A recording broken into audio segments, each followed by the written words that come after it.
അപ്പോൾ അങ്ങനെ നമ്മുടെ ടൊവിനോയുടെ ഐഡൻറ്റിറ്റി എന്ന് പറഞ്ഞ പടം കണ്ടിട്ട് വന്നിരിക്കുകയാണ്. അപ്പോൾ ശരിക്കും പറഞ്ഞാൽ എന്താ പറയുക, അടിപൊളി പടം. ശരിക്കും എനിക്ക് ഭയങ്കരമായിട്ട് ഇഷ്ടപ്പെട്ട ഒരു പടം. എല്ലാ തരത്തിലും ഒരു കംപ്ലീറ്റ് ഒരു തുടക്കം മുതൽ അവസാനം വരെ എന്താ പറയുക, നല്ല അടിപൊളി ഒരു ത്രില്ലർ പടം. എല്ലാ രീതിയിലും നമുക്കിപ്പം അൺവാണ്ടഡ് ആയിട്ടുള്ള സംഭവങ്ങളൊന്നുമില്ല. എന്താ പറയുക, ഇപ്പം അൺവാണ്ടഡ് ആയിട്ടുള്ള എലിവേഷൻസോ അല്ലെങ്കിൽ സീൻസോ അനാവശ്യമായിട്ടുള്ള ലവ് ട്രാക്സോ ഒന്നും ഇതിനകത്തില്ല. കംപ്ലീറ്റ് ആയിട്ട് തുടക്കം മുതൽ പടം ഇവിടെ എന്തിനെ പറ്റി പടത്തിന് വേണ്ടുന്ന കാര്യത്തിൽ മാത്രമേ ഉള്ളൂ. ഒരു തുടക്കം മുതൽ അവസാനം വരെ അടിപൊളിയായിട്ട് എനിക്ക് കംപ്ലീറ്റ് ആയിട്ട് പടം ഇഷ്ടപ്പെട്ടു എല്ലാ തരത്തിലും. പിന്നെ നമ്മുടെ ടൊവിനോ ആയാലും, ടൊവിനോയ്ക്ക് ഇതുവരെ ചെയ്യാത്ത രീതിയിലുള്ളൊരു അടിപൊളി ഒരു ക്യാരക്ടറാണ് ഇത് ഹരൺ ശങ്കർ, അങ്ങനെ പുള്ളിയുടെ പേര് ആ പടത്തിൽ നല്ല അടിപൊളിയായിട്ട് പുള്ളി ചെയ്ത് വെച്ചിട്ടുണ്ട് ആ ഒരു ക്യാരക്ടർ. പിന്നെ നമ്മുടെ തൃശ്ശിനകത്തുണ്ട്. തൃശ്ശയായാലും എന്താ പറയുക, ചുമ്മാ ഇതിനകത്ത് കൊണ്ടുവന്നിരിക്കുമല്ല തൃശ്ശയായാലും നല്ല അടിപൊളി റോളുണ്ട് പുള്ളിക്കാരിയാണ് ഇതിനകത്ത് മെയിൻ ആയിട്ടുള്ളൊരു എലമെൻറ്റ്. ഈ പടം കംപ്ലീറ്റ് ആയിട്ട് തുടക്കം മുതൽ തൃശ്ശയെ ബേസ് ചെയ്താണ് പടം പോകുന്നത്. നല്ലൊരു റോള് പുള്ളിക്കും തൃശ്ശയും കിട്ടിയിട്ടുണ്ട്. പിന്നെ എന്താ പറയുക, വിനയ് റോയ് പുള്ളിയും ഈ പടത്തിലുണ്ടൊരു പോലീസായിട്ടൊക്കെയാണ്.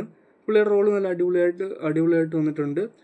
പിന്നെ എന്താ പറയുക, എല്ലാ തരത്തിലും. പിന്നെ നമ്മുടെ ടെക്നിക്കൽ സൈഡിൽ നോക്കിയാൽ സിനിമാറ്റോഗ്രാഫി കാരണം അടിപൊളിയാണ്. പിന്നെ ഇതിനകത്ത് കുറേ സീൻസൊക്കെ ഉണ്ട്. ഇപ്പോൾ സെക്കൻഡ് ഹാഫിലോട്ടൊക്കെ വന്നാൽ നമ്മളിപ്പോൾ ട്രെയിലറിലൊക്കെ കണ്ട ഒരു മറ്റേ ഫ്ലൈറ്റിനകത്തൊക്കെ വെച്ചിറങ്ങുന്ന സീക്വൻസൊക്കെ ഉണ്ട്. അതൊക്കെ എനിക്ക് ഭയങ്കരമായിട്ട് ഇഷ്ടപ്പെട്ടു. ക്ലൈമാക്സിലോട്ടൊക്കെ വരുമ്പോഴത്തേക്ക് അടിപൊളി സാധനങ്ങൾ. അതിൻ്റെ ഒരു ടെക്നിക്കൽ സൈഡിൽ മേക്കിങ്ങൊക്കെ അടിപൊളിയായിട്ടില്ല. ഇപ്പോൾ സിനിമാറ്റോഗ്രാഫിയും എഡിറ്റിങ്ങും കാര്യങ്ങളെല്ലാം ശരിക്കും പറഞ്ഞാൽ ആ ഒരു സീക്വൻസൊക്കെ എനിക്ക് ഭയങ്കരമായിട്ട് ഇഷ്ടപ്പെട്ടു. പിന്നെ അതേപോലെ തന്നെ സെക്കൻഡ് ഹാഫിലൊരു കാർ ചേസ് സീക്വൻസൊക്കെ ഉണ്ട്. അതും അടിപൊളി സാധനം. അതൊക്കെ എനിക്ക് ഭയങ്കരമായിട്ട് ഇഷ്ടപ്പെട്ട ഒരു പടം. ആ ഒരു സീക്വൻസ് എല്ലാം എല്ലാ തരത്തിലും.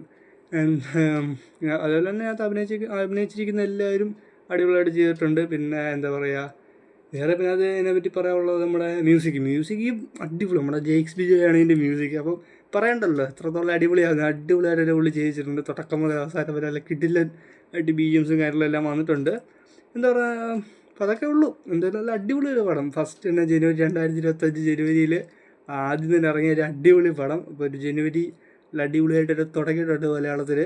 ഇനിയും ബാക്കി പടങ്ങളൊക്കെ ഇതെല്ലാം അടിപൊളിയായിട്ട് വരണമെന്ന് വിചാരിക്കുന്നു. അപ്പം ഇത്രേ ഉള്ളൂ. നല്ല അടിപൊളി പടം. കണ്ടവരൊക്കെ തിയേറ്ററിൽ പോയി തന്നെ കാണുക. അപ്പോൾ ശരി.